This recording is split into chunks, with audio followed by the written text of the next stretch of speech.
जय जय श्री यमुना माँ, जय जय श्री यमुना। दक्ष यज्ञ प्रसंगे सती सदे योगाग्नि में बળી ગયા ત્યારે મહાદેવજી બહુ દુખી થયા। એવા દુખી થયા, સમગ્ર વીરભદ્રને પ્રગટ કર્યો અને આખો યજ્ઞનો વિધ્વંસ કરાવ્યો। પ્રસિદ્ધ કથા છે દક્ષ યજ્ઞની। પણ સતી ગયા, મહાદેવજી બહુ દુખી થઈને પરિભ્રમણ કરવા લાગ્યા। સમગ્ર વિશ્વમાં આમ તેમ પરિભ્રમણ કરે, મનમાં ક્યાંય શાંતિ ના આવે। અને એ સમયે કામદેવે ઉન્માદાસ્ત્ર છોડ્યું મહાદેવજી તરફ, અને એવા ઉન્માદિત થયા, ચારે ઓર ફરે, વિશ્વમાં ક્યાંય શાંતિ ન મળે। ફરતા ફરતા જ્યાં યમનોત્રી તરફ આવ્યા અને દ્રષ્ટિ યમુનાજી પર પડી, ક્યાંય શાંતિ ન મળી ને સ્વચ્છ જલ યમુનાજી ના જોયા અને મહાદેવજીએ છલાંગ લગાવી કાલિંદીમાં। અને કહેવાય છે કે ત્યારે મહાદેવજી જે તાપથી તપેલા હતા અને મહાદેવજી એમાં કૂદ્યા ત્યારથી યમુનાજી શ્યામ થઈ ગયા। આ તો આધ્યાત્મિક યમુનાજીની વાત છે, કલ્પાંતર ભેદની છે। અન્ય પુરાણો જે છે, મહાપ્રભુજી એને સમજાવે છે, કથાઓ બધી સાચી છે પણ કલ્પાંતર ભેદ છે, અન્ય કલ્પની કથાઓ છે। પણ પુષ્ટિ ભક્તિમાં તો શ્રી ઠાકોરજીના રંગે રંગાયા છે। પ્રભુને અનુકૂળ થઈને લીલા કરવી છે તો ઠાકોરજીનું રંગ શ્યામ છે, અને પ્રભુના રંગે રંગાયા હોવાથી અહીંયા શ્યામ સંગ શ્યામ વહ રહી શ્રી યમુના। ઠાકોરજીના અષ્ટવિધ ઐશ્વર્ય યમુનાજીમાં છે એટલે શ્યામ થયા છે।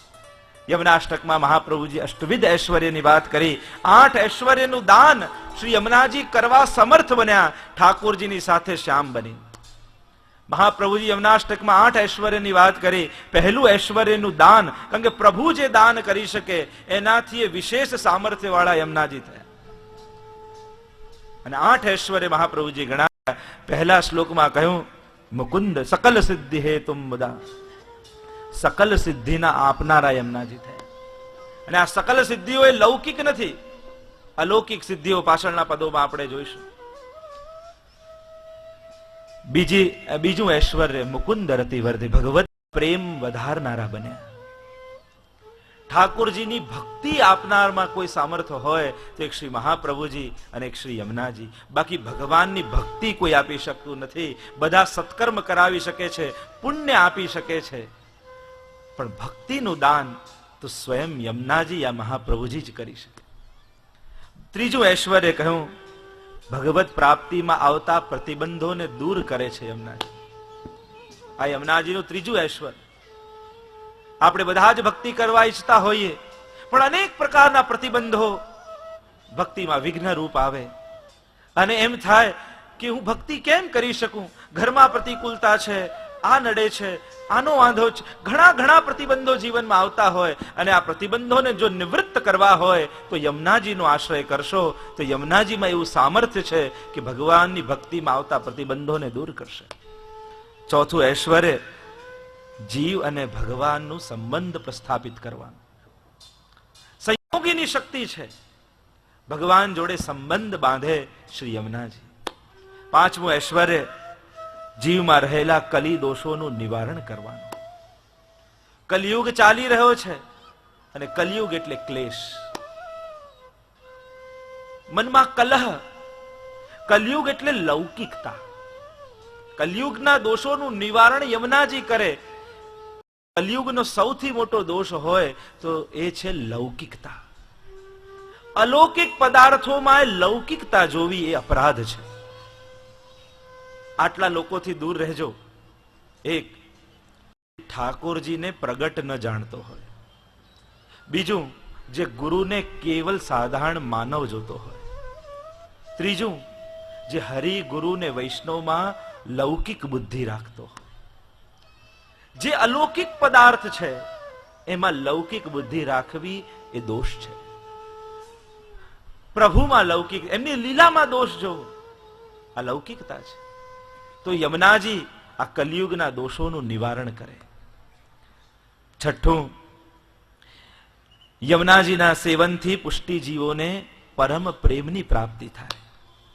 પ્રેમને પાત્ર બનાવે યમુનાજી, કારણ કે પાત્ર વગર રસ ટકતો નથી, અને પુષ્ટિ ભક્તિ એ પાત્ર વગર મળતી નથી, પાત્રતા વગર ટકતી નથી। આ પાત્રતા સિદ્ધ કરે શ્રી યમુનાજી।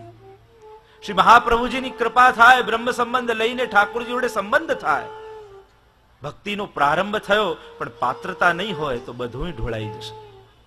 મળે પણ પાત્ર કાઢવું હોય તો બધું ઢોળાઈ જાય. તો એ પાત્રતા સિદ્ધ કરવાનું કાર્ય શ્રી યમુનાજી કરે. આ યમુનાજીનું ઐશ્વર્ય છે. સાતમું ઐશ્વર્ય કહ્યું તનુ નવત્વ. એવો અલૌકિક દેહ યમુનાજી આપે કે જેને દેહ ધર્મ બાધા ન કરતો હોય. એવું તનુ નવત્વનું દાન શ્રી યમુનાજી કરે, જે તનુ નવત્વ દ્વારા જ રાસમાં પ્રાપ્તિ થાય, વ્રજ લીલામાં પ્રાપ્તિ થાય. આ લૌકિક દેહથી ભગવદ લીલાનો અનુભવ થતો નથી. એ તનુ નવત્વની પ્રાપ્તિ દરેક વૈષ્ણવનું એક આધિદૈવિક સ્વરૂપ નિત્ય લીલામાં બિરાજે છે. અને એ નિત્ય લીલામાં બિરાજતા સ્વરૂપની સુધી શ્રી યમુનાજી જીવને કરાવે છે. અને એ સુધી થાય ત્યારે તનુ નવત્વની પ્રાપ્તિ થાય. નવતનુ અને તનુ નવત્વ આ બંનેમાં ભેદ છે. અલૌકિક સામર્થ્ય અને તનુ નવત્વ ભેદ છે. તો તનુ નવત્વની પ્રાપ્તિ, જે દેહથી ભગવત સુખનો અનુભવ થઈ શકે, એ રાસલીલાનો અનુભવ થઈ શકે, એવા દેહની પ્રાપ્તિ કરાવે. અને આઠમું ઐશ્વર્ય કહ્યું કે પ્રભુનો સર્વાંગ સંબંધ કરે. યમુના જલના પાન કરો, રૂવાડે રૂવાડે જલ પહોંચે ને ભગવાનનો સર્વાંગ સંબંધ થાય. કારણ કે યમુનાજીની અંદર પ્રભુના સર્વે અમૃત બિરાજે છે. અને જેને સર્વાંગ સંબંધ થયો હોય એ જ એનું દાન કરી શકે. શ્રી યમુનાજીને પ્રભુનો સર્વાંગ અંગનો અનુભવ છે, અને એટલે જ એ જીવને દાન કરી શકે. અને આમ શ્યામ સંગ શ્યામ વહ રહી શ્રી યમને, શ્યામની સાથે શ્યામના બધા જ ઐશ્વર્યોને ધારણ કરેલા શ્રી યમુનાજી શ્યામ બનીને વહી રહ્યા છે. સુરત શ્રમ બિંદુ સે સિંધુ સી બહી ચલી. યમુનાજીનું પ્રાગટ્ય આપણે જોયું. રાસ કરતા કરતા પ્રભુને શ્રમજલ પ્રગટ થયું, અને એ બિંદુ જે પ્રગટ થયા, એ બિંદુ વહેતા ભૂતલ પર આવતા આવતા સિંધુ રૂપ ધારણ કરી લીધા. કારણ અનેક કોટી કોટી જીવો, જે દૈવી જીવો છે, એનો ઉદ્ધાર કરવો છે, એટલે બિંદુ સિંધુ બની ગઈ. આપ તો કૃપા સાગરને જઈને મળો છો, અને લીલાનું એ બિંદુ ભૂતલ પર સિંધુ બનીને આવી અને અવિરત ભક્તોના ઉદ્ધાર માટે વહી રહ્યા છે. અને એટલે આગળ કહ્યું માનો આતુર અલી રહી ન ભવને. અને જ્યાં ભગવાન દ્વારા જીવના ઉદ્ધારનું સામર્થ્ય મળ્યું, ત્યાં જ યમુનાજી પોતાની કુંજ છોડી રહીને ભવને, પોતાનું ભવન છોડીને ભૂતલ તરફ ભાગ્યા. કારણ કે જીવના ઉદ્ધારનું સામર્થ્ય આવી ગયું. અને એટલે જ જોર કર જાય પીએસો ઠાકોરજીને વધાઈ.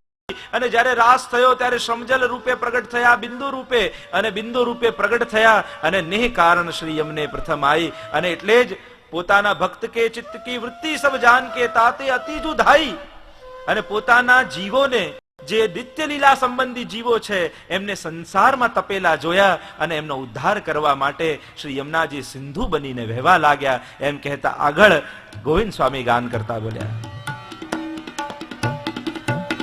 કોટી કામ હિવારો રૂપ નૈન નિહારો, લાલ ગિરિધરન સંગ કરત રમને, હરખ ગોવિંદ પ્રભુ નિરખ ઇનકી ઓર, હરખ ગોવિંદ પ્રભુ નિરખ ઇનકી ઓર, માનો નવ દુલ્હન आई गवने, श्याम संग श्याम वे रही श्री यमुने, श्याम संग श्याम वे रही श्री यमुने, श्याम संग श्याम वे रही श्री यमुने, श्याम संग श्याम वे रही श्री यमुने. कोटि काम ही वारो रूप नैनन निहारो, લાલ ગિરિધરન સંગ કરત રમને. અને ગોવિંદ સ્વામી તો કહે છે કેવું અદ્ભુત સ્વરૂપ છે શ્રી યમુનાજીનું. कोटि काम वारो रूप नैनन निहारो. યમુનાજી ને પધારતા ઠાકોરજીની સાથે જોયા તો કરોડો કામદેવ લજ્જિત થઈ જાય એવું અલૌકિક સ્વરૂપ યમુનાજીનો દેખાય. પ્રભુ કરતા પણ સુંદર દેખાય, પ્રભુ કરતા પણ જેની શોભા અધિક દેખાય. અને ગોવિંદ સ્વામીને થયું કે કોટી કામ હી વારો રૂપ નૈનન નિહારો. પ્રગટ આ નેત્રોથી શ્રી યમુનાજીના રૂપને નિહારો. આ નેત્રોનું ફળ એમનું સ્વરૂપ છે. લાલ ગિરિધરન સંગ કરત રમને. અને ઠાકોરજી સાથે યમુનાજી વિહાર કરી રહ્યા છે, વિવિધ પ્રકારે રમણ કરી રહ્યા છે પ્રગટ નેત્રોથી. અને કેમ લાગે છે હરખી ગોવિંદ. જ્યાં આ લીલા જોઈ ગોવિંદ સ્વામીના હૃદયમાં અત્યંત આનંદ થયો. કહ્યું હરખી ગોવિંદ પ્રભુ નિરખી ઇનકી ઓર. અને હરખીને ગોવિંદ સ્વામી કહે છે કે ઠાકોરજીએ આનંદપૂર્વક પ્રસન્ન થઈ પ્રભુ નિરખી ઇનકી ઓર, યમુનાજીની સામે જોયું. હવે નિત્ય વિહાર છે છતાંય આજે યમુનાજી એવા લાગ્યા માનો નવ દુલ્હની આઈ ગવની. આજે તો એવું અલૌકિક સૌંદર્ય લાગ્યું કે નવી કોઈ નવોઢા. સંબંધ તો હતો પહેલેથી, આજે એનું ગોણું આણું થઈ રહ્યું છે. અને એવા શ્રી યમુનાજી લાગ્યા માનો નવ દુલ્હની. શ્રી મહાપ્રભુજી યમુનાષ્ટકમાં પણ કહે સમધિ રૂઢ દોલોત્તમા. શ્રી યમુનાજી એક શિલા પરથી બીજા શિલા પર પડતા સઘોષ ગતિ દંતુરા સમધિ રૂઢ દોલોત્તમા. ઘોષ કરતા, અવાજ કરતા એક શિલા પરથી બીજી શિલા પર પડે તો કેવા લાગે છે. તો કહું સમધિ રૂઢ દોલો ઉત્તમ. દોલોત્તમાના બે અર્થ કર્યા. એક તો એમ લાગ્યું કે કોઈ ઝૂલા ઉપર બિરાજીને યમુનાજી ઝૂલી રહ્યા છે. અને દોલોત્તમાનો બીજો અર્થ એમ કર્યો કે જાણે કોઈ ડોલીમાં બેસીને યમુનાજી ઠાકોરજીને વરવા માટે આવી રહ્યા છે.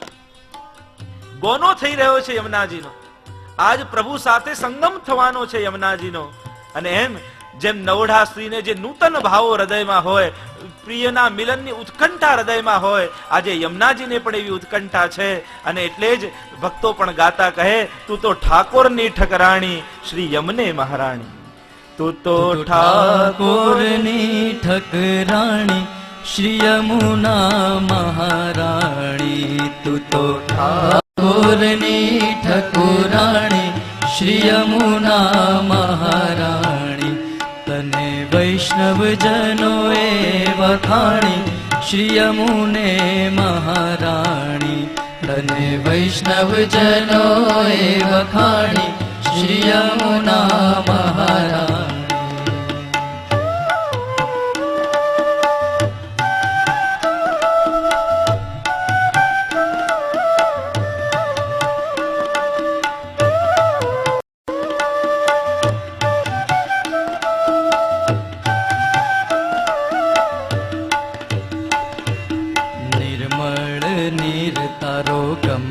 પ્રવાહ છે નિર્મળ નીર તારો ગંભીર પ્રવાહ છે. લાખો જીવોનો તારે તીરે નિર્વાહ છે. લાખો જીવોનો તારે તીરે નિર્વાહ છે. તારા પાપ હરનારા પ્રાણી શ્રી યમુના મહારાણી. તારા પાપ હરનારા પાણી શ્રી યમુના મહારાણી. તું તો ઠાકોરની ઠકુરાણી શ્રી યમુના મહારાણી. માનો નવ દુલ્હની આઈ ગવને. કોઈ નવોઢા પરણવા આવી હોય.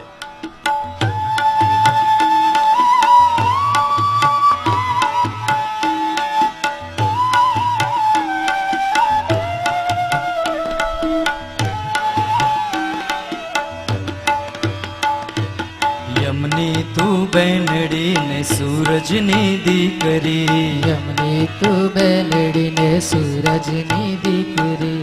કાલિંદી થઈને કૃષ્ણ સાથે તું તો વરી. કાલિંદી થઈને કૃષ્ણ સાથે તું તો વરી. તું તો પ્રગટ થઈને પૂજાણી શ્રી યમુના મહારાણી. તું તો પ્રગટ થઈને પૂજાણી શ્રી યમુના મહારાણી.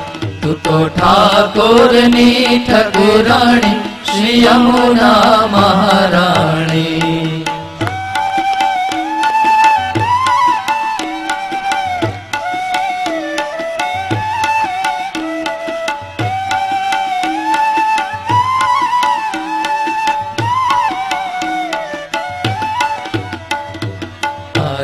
માટીને કોઈ અંગ પર લગાવે, તારી માટીને કોઈ અંગ પર લગાવે, ભક્તિ દેવી એમાં ચરણો પધરાવે, ભક્તિ દેવી એમાં ચરણો પધરાવે, એના મટી જાય 84 ના ઘાણી, શ્રી યમુના મહારાણી, એના મટી જાય 84 ના ઘાણી, શ્રી યમુના મહારાણી, તું તો ઠાકોરની ઠકરાણી, શ્રી યમુના મહારાણી.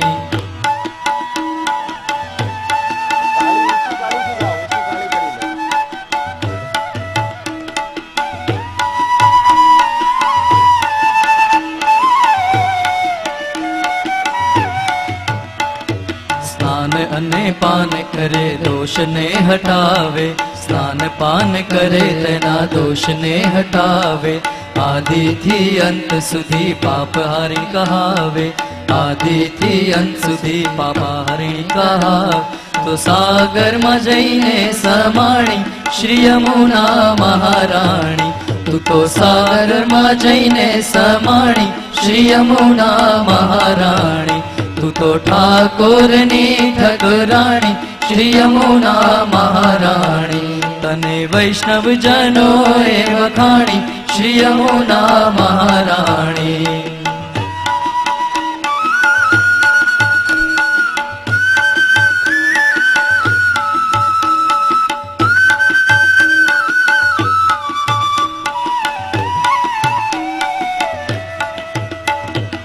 તારી સેવાથી મહાપ્રભુજી રાજી થાય છે, તારી સેવાથી મહાપ્રભુજી રાજી થાય છે, અલ્પમતી ગોવિંદજી ગુણ તારા ગાય છે, અલ્પમતી ગોવિંદ તારા ગુણ તારા ગાય છે, નિર્મળ કરી દેવાણી, શ્રી યમુના મહારાણી, મારી નિર્મળ કરી દેવાણી, શ્રી યમુના મહારાણી, તું તો ઠાકોરની ઠકુરાણી, શ્રી યમુના મહારાણી, તને વૈષ્ણવ જનોએ વખાણી, શ્રી યમુના મહારાણી.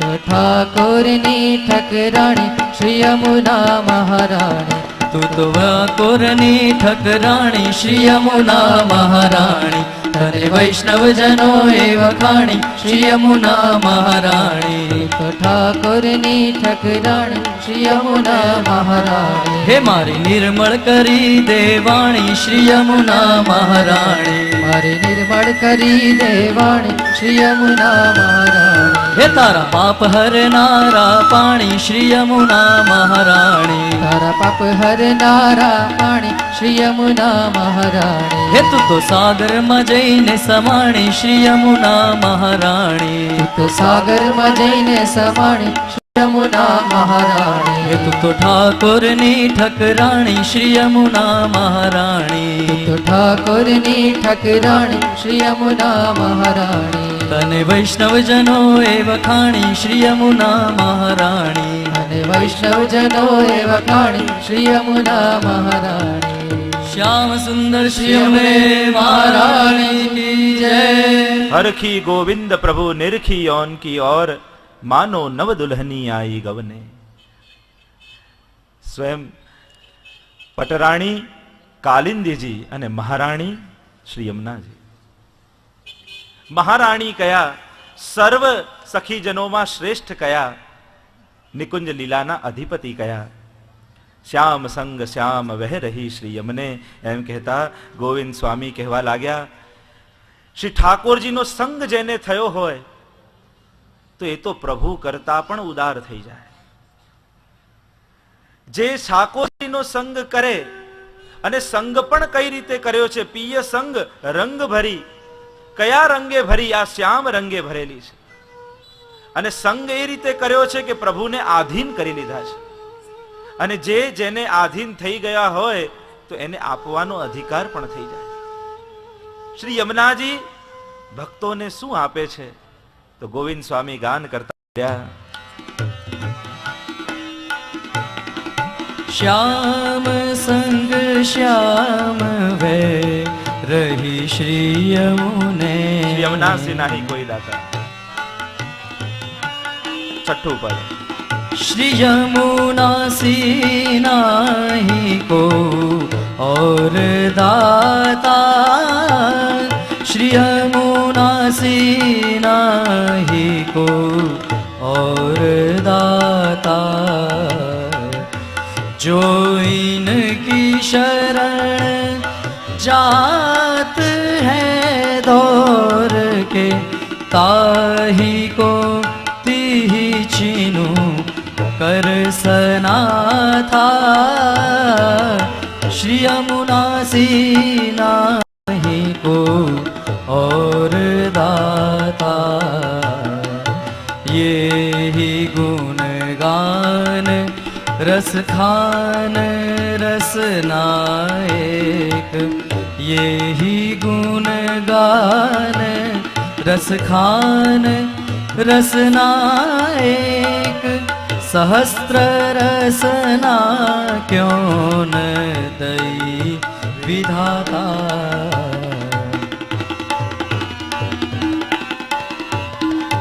गोविंद प्रभु तन मन धन वारने, गोविंद प्रभु तन मन धन वारने। सब ही को जीवन इनके जु हाथा। श्री यमुना सी नाही को और दाता। श्री यमुना सी नाही को और दाता। श्री यमुना सी नाही को और दाता। શ્રી યમનાસી નાહી કો ઓર દાતા. આપણે 41 પદ 7 દિવસમાં પૂરા કરવા છે, એટલે હવે થોડું શીઘ્ર જ જઈશું. શ્રી યમનાસી નાહી કો ઓર દાતા. શ્રી મહાપ્રભુજીનું નામ મહોદાર ચરિત્રવાન, અદેય દાન દક્ષ. શ્રી વલ્લભ પણ મહોદાર અને શ્રી યમુનાજી પણ મહોદાર. કારણ બંને એક કામ કર્યું. બંને પોતાના સર્વસ્વનું દાન પોતાના જીવોને કર્યું. દાતા ઉદાર દાતા અને મહા ઉદાર દાતા. દાતા પોતાનામાંથી થોડું આપે, ઉદાર દાતા પોતાનામાંથી ઘણું આપે, અને મહોદાર પોતાનું સર્વસ્વ આપી. તો પોતાનું સર્વસ્વ શ્રી વલ્લભે આપ્યું પોતાના જીવોને. શ્રી વલ્લભનું સર્વસ્વ એ શ્રીનાથજી બાવા છે, અને શ્રીનાથ બાવાનું દાન જીવોને કર્યું. એટલે જ કહ્યું અદેય દાન દક્ષ. જે કોઈ ના આપી શકે એવું દાન શ્રી વલ્લભે કર્યું છે. અને શ્રી યમુનાજી યમનાસી નાહી કોઉ ઓર દાતા. શ્રી યમુનાજી પોતાના સૌભાગ્યમાં લખાયેલું સુખ પોતાના સખીજનોને આપ્યું છે, પોતાના નિજજનોને આપ્યું છે. લોકો આપે પણ સુખમાંથી થોડો ભાગ આપે. આમણે તો સૌભાગ્ય આપી દીધું. પોતાનું સર્વસ્વ જે ઠાકોરજી છે એનું દાન જીવોને કર્યું. અને એટલે જ કહ્યું શ્રી યમનાસી નાહી કોઉ ઓર દાતા. મહાપ્રભુજી પણ યમનાષ્ટકમાં 6 સિદ્ધિઓ બતાવે છે, અષ્ટ સિદ્ધિના દાતા. શ્રી યમુનાજીને સકલ સિદ્ધિના દાતા કહ્યા. ભક્તોને 8 પ્રકારની સિદ્ધિ આપી ઠાકોરજીને અનુકૂળ અને સન્મુખ જીવને કરે છે. અને યમનાષ્ટકના 8 શ્લોકોમાં 8 સિદ્ધિ બતાવી કે યમુનાજી કઈ 8 સિદ્ધિ આપે. તો કહ્યું પહેલી સિદ્ધિ અલૌકિક સામર્થ્ય, ભગવત સેવો ઉપયોગી દેહ આપે. શ્રી યમુનાજીનું આરાધન કરો તો સેવાને અનુકૂળ દેહનું દાન યમુનાજી તમને કરે. શેઠ પુરુષોત્તમ દાસની વાર્તામાં આવે છે ને કે એમના દીકરા ગોપાલદાસને થયું કે હવે પિતાજી થોડા ઘરડા થઈ ગયા લાગે છે. હવે ઘરડા થઈ ગયા તો સવારે ઉઠવું અઘરું થાય. એમ કરું કે કાલથી હું વહેલો ઉઠીને સેવામાં પહોંચું. આમનાથી તો ન થાય, આટલી ઉંમર થઈ. પુરુષોત્તમ દાસજી જાણી ગયા મારા પુત્રને સંદેહ થયો છે. સવારે ઉઠીને જ્યાં પ્રસમાં સ્નાન કરીને ગોપાલદાસ આવ્યા અને જુએ તો 16 વર્ષના પુરુષોત્તમ દાસજી દેખાયા. દોડી દોડીને સેવા કરતા દેખાયા. અને ગોપાલદાસને થયું જે સેવામાં હોય એને કાળ બાધા કરતો નથી. તેને કાળ કર્મ નવ બાંધે રે, યમતે સિર ધનુષ ન સાધે રે. એવો માર્ગ શ્રી વલ્લભ વર્ણો, જ્યાં નહીં પ્રવેશ વિધિહરનો. જે સેવામાં હોય એને કાળ બાંધી શકતો નથી. બાકી બધા જીવો કાળ કર્મ આ બેમાં બંધાયેલા છે, પણ જે સેવામાં છે એને કર્મે બાંધતું નથી અને કાળ પણ બાંધતો નથી. કર્મનું ફળ એ ભાગ્ય છે અને આપણા દુર્ભાગ્ય ચાલતા હોય તો સંસારમાં બધું જ દુઃખ જ હોય ચારે બાજુ, બહુ દુઃખ ચારે બાજુથી આવ્યા, પણ એ જ દુઃખી માણસ ઘરે કલાક અપરસમાં સ્નાન કરીને સેવામાં જાય અને જ્યાં મંગળા કરાવી ઠાકોરજીની સન્મુખ થાય તો એવો આનંદ આવે. તો હવે ભાગ્ય તો દુર્ભાગ્ય ચાલી રહ્યું છે, ભાગ્યમાં દુઃખ લખાયું છે, તો પછી આ સુખ ક્યાંથી આવ્યું? આ ભાગ્યનું નહીં, આ કર્મનું ફળ નહીં, આ કૃપાનું ફળ. અને એ રીતે જ બહાર બધે જ સુખ છે, બધી અનુકૂળતા છે, પણ માળા કરવા બેઠો ને હૃદયમાં તાપ થાય, અરે મારા ઘરે ઠાકોરજી નથી બિરાજતા, અને એ તાપ થતા થતા અશ્રુપાત થવા લાગ્યા, તો ભાગ્યમાં તો સુખ લખાયેલું છે, પછી આ દુઃખ શેનું છે? આ કૃપા દ્વારા તાપ પેદા થયો છે.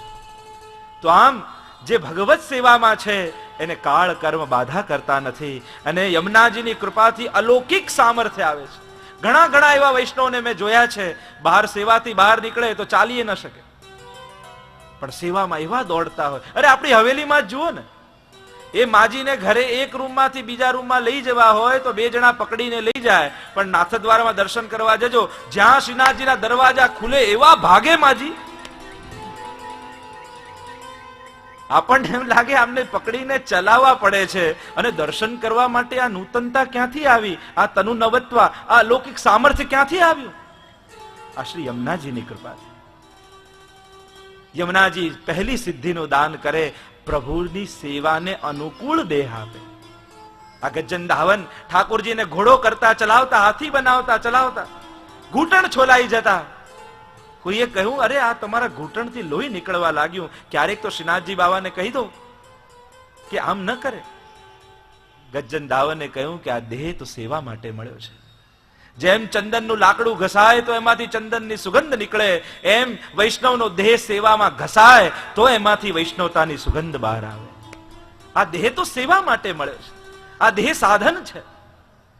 આ સાધન દ્વારા પ્રભુના સુખનો વિચાર થઈ શકે છે. પહેલી સિદ્ધિનું દાન યમુનાસી નાહી કો ઓર દાતા, બીજું કોઈ નથી આપી શકતું, યમુનાજી આપે, એક અલૌકિક સામર્થ્ય આપે. બીજું સિદ્ધિનું દાન ભગવદ લીલાનું અવલોકન આપે. યમુનાજીની કૃપા થાય તો આ જ નેત્રોથી ભગવદ લીલાના દર્શન થાય, પ્રગટ નેત્રોથી દર્શન થાય. આ લાગતા લૌકિક નેત્રો પણ યમુનાજીનું આરાધન કરે ને નૈન ભર દેખ, જેણે નૈન ભરીને યમુનાજીને જોયા હોય એ જ ભગવદ લીલાનું અવલોકન પણ કરી શકે. ત્રીજું સામર્થ્ય, ત્રીજી સિદ્ધિ યમુનાજી આપે, ભગવદ લીલાનો અનુભવ કરાવે. જે લીલાનું અવલોકન કર્યું હોય તો મનમાં જીવને ચટપટી લાગે, આવો લીલાનો અનુભવ મને ક્યારે, યમુનાજી મારા પર ક્યારે આવી કૃપા કરે? અને કૃપા થાય તો એ જ લીલાનો રસ અનુભવ પણ થાય. ચોથી સિદ્ધિ યમુનાજી આપે, સર્વાત્મ ભાવ આપે. સર્વાત્મ ભાવ એટલે સર્વમાં આત્મભાવ, યા ઠાકોરજીમાં જ સર્વ ભાવ કરવા, એ જ સર્વાત્મ ભાવ. સર્વદા સર્વ ભાવેન, જે જે ભાવો વહેંચાયેલા છે સંસારમાં એ બધા ભાવો કેન્દ્રિત કરી ઠાકોરજીને સમર્પિત કરવા, એના દ્વારા સર્વાત્મ ભાવની સિદ્ધિ થાય. યમુનાજી પાંચમી સિદ્ધિ આપે, વિરહ અવસ્થામાં ભગવદ આવેશવાળા દેહને ટકાવી રાખે. કારણ કે વિરહની, પ્રેમની અવસ્થા, વિરહ બાદ મૃત્યુ આવી જાય છે. એક ક્ષણે ગોપીજનોને એવો તાપ થાય છે કે જાણે મૃત્યુ હમણાં થઈ જશે, અને એ સમયે શ્રી યમુનાજી એના હૃદયમાં સંયોગ રૂપે બિરાજે. સંયોગ રૂપે બિરાજે. જો વિરહ અવસ્થા અને સંયોગ અવસ્થામાં બંનેમાં શ્રી યમુનાજીની આવશ્યકતા પડે. સંયોગ અવસ્થામાં મહાપ્રભુજીની આવશ્યકતા અને વિપ્રયોગ અવસ્થામાં યમુનાજીની આવશ્યકતા. વિરહ અવસ્થા જ્યારે બહુ જ પ્રબળ થાય ત્યારે એનો દેહ છૂટી જાય, અને દેહ છૂટી જાય તો લીલા ન થાય, એટલે યમુનાજી એના હૃદયમાં બિરાજી સંયોગનું સુખ આપે એટલે વિરહ ઓછો થાય. અને સંયોગ અવસ્થામાં પ્રભુની સાથે રહેતા રહેતા એવી અવસ્થા આવી જાય કે એ જીવ સ્વયં ભગવદ રૂપ થઈ જાય. અને ભગવદ રૂપ થઈ જાય તો લીલા બંધ થઈ જાય. કારણ કે લીલા તો ત્યારે થાય જ્યારે એક ઠાકોરજી હોય ને એક ગોપી હોય, અને ગોપી પ્રભુના આવેશમાં પ્રભુ રૂપ થઈ જાય તો લીલા બંધ થઈ જાય. તો એ સમયે મહાપ્રભુજી એના હૃદયમાં વિપ્રયોગ વિરહ સ્વરૂપે બિરાજે, એટલે ગોપીનો દેહ ગોપી તરીકે જ રહે, ભગવત સ્વરૂપ ન થઈ જાય. તો આમ વિપ્રયોગ અવસ્થામાં સંયોગ સ્વરૂપે યમુનાજી બિરાજે. છઠ્ઠી સિદ્ધિનું દાન દિવ્ય ચક્ષુ દ્વારા હૃદયમાં આવિર્ભૂત લીલાઓનું દર્શન થાય. સાતમી સિદ્ધિ યમુનાજી આપે, ભાવાત્મક રસનો અનુભવ યમુનાજી કરાવે. આ આપણે ત્યાં ભાવ ભાવનાઓ પ્રગટ કરી છે. ભગવત સંબંધી કોઈ પણ વસ્તુ લૌકિક નથી, દરેક કોઈ ને કોઈ ભાવ રૂપે છે. ઠાકોરજીની સેવાના રૂમમાં આપણે જઈએ, આ ખીલોના, પીછવાઈ, સિંહાસન, જારીજી, બંટા, કોઈ પણ વસ્તુ લૌકિક નથી, એ કોઈ ને કોઈ ભાવ સાથે બિરાજે છે. પણ આપણા હૃદયમાં એ ભાવ આવતો નથી. પણ યમુનાજીનું આરાધન કરીએ તો એ પ્રત્યેક વસ્તુનું જે મૂળ સ્વરૂપ, આધિદૈવિક સ્વરૂપ છે, એ સ્વરૂપે એમનો અનુભવ થાય. શ્રી યમુનાજીના તો એવા અનેક પ્રસંગો આજે પણ મળે છે કે જ્યાં યમુનાજી અનુભવ કરાવ્યો, આધિદૈવિક દ્રષ્ટિ આપી. અને આઠમી સિદ્ધિ, વિરહ થતા સર્વત્ર પ્રભુની સ્મૃતિ થાય. શ્રી યમુનાજીની કૃપાથી સર્વત્ર પ્રભુના દર્શન થાય. દરેક જગ્યાએ પ્રભુ બિરાજેલા છે એવો અનુભવ ગોપીજનોને થાય. આમ અષ્ટ સિદ્ધિના દાતા શ્રી યમુનાજી છે. અને એટલે ગોવિંદ સ્વામીએ કહ્યું કે યમુનાસી નહીં કોઈ ઓર દાતા, જે યમુનાજી આપી શકે એવું અન્ય કોઈ આપી શકતું નથી. જો ઇનકી શરણ જાત હૈ દોર કે, તાહી કો તિહ છીનુ કર સનાથા. અને જે નાનું બાળક દોડતા માના ખોળે ચડવા જાય અને માં એને હૃદયથી લગાવી લે, એમ તાહી કો તિહ છીન કર સનાથા, જે દોડતો યમુનાજીના શરણે જાય, યમુનાજી એને તે જ ક્ષણે સનાથ કરી દે. અને ભક્તને સનાથ ક્યારે થાય? અનાથ ક્યારે છે? જ્યારે ભગવાનથી દૂર હોય અનાથ, અને ભગવત સંયોગ થાય એટલે સનાથ. પ્રભુનું સામીપ્ય મળે એટલે સનાથ થઈ જાય. ઠાકોરજી યમુનાજી એ જ ક્ષણે એ જીવને ભગવત સંબંધ અને ભગવત પ્રાપ્તિ કરાવી અને સનાથ કરાવી દે. શ્રી યમુનાજી કેવા છે? કહ્યું જો ઇનકી શરણ જાત હે દોડ કે, જે શરણ જાય. કારણ મહાપ્રભુજી પણ શરણસ્થ સમુદ્ધારમ છે.